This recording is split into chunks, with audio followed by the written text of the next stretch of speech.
कौन ला चिट्ठी लिखबे भैया? पारुला ते तो ओ लइका असन हवस भैया जौन अपन हाथ ले अपन घरगुंदिया ला उजार के आंसू ढरकाथे। अरे पारो तो तोर बाह धर के नरक में घलोरी लेतिस, फिर तै काबर पाछू गूंज गे भैया?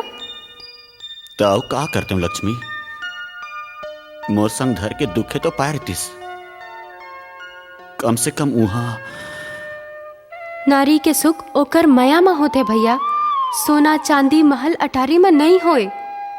ते ओकर मयाला नहीं अंताज पाए भैया, नहीं अंताज पाए। ए गड़ी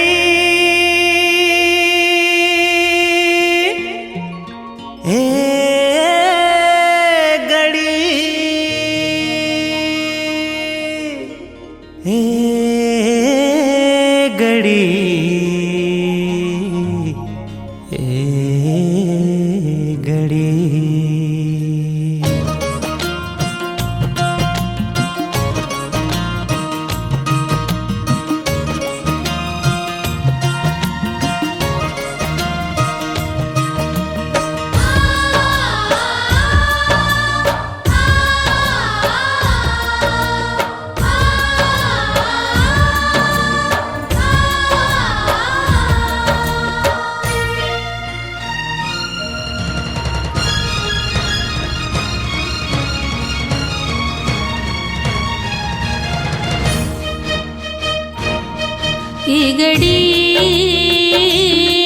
कोई दर्द जिया के न जाने, कोई मर्म माया के न जाने, कोई दर्द जिया के न जाने, कोई मर्म माया के न जाने।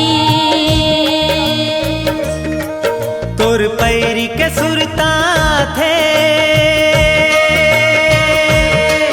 तोर पैरी के सुरता थे, छुन छुन करके वो बला थे। ऐसे जीना का जीना, अरे मौत लगे तोर बीना।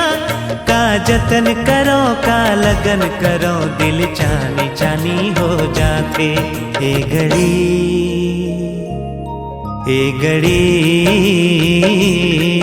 कोई दर्द जिया के न जाने, कोई मरम मया के न जाने, कोई दर्द जिया के न जाने, कोई मरम मया के न जाने।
ये घड़ी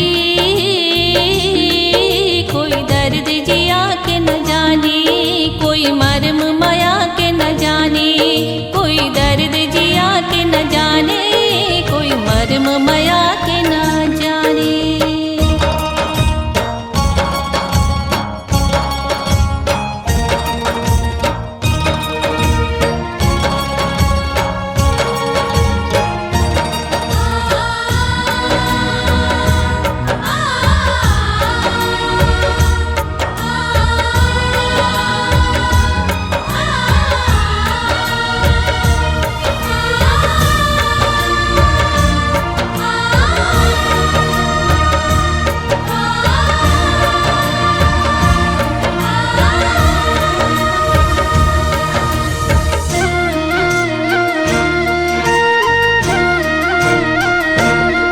मोर माया के सुआ उड़ा थे, मोर माया के सुआ उड़ाथे, बड़ मिले के आस लगाथे, ये पवन संदेशा लाथे, रह रह के मोला बलाथे, जी भर के तोला नहीं देखे हाँ सुरताल सबेला भुला ग्यो। ए गड़ी कोई दर्द जिया के न जाने, कोई मरम मया के न जाने, कोई दर्द जिया के न जाने, कोई मरम मया के न जाने, कोई दर्द जिया के न जाने, कोई मरम मया के न जाने, कोई दर्द जिया के न जाने, कोई मरम मया के न जाने। ए गड़ी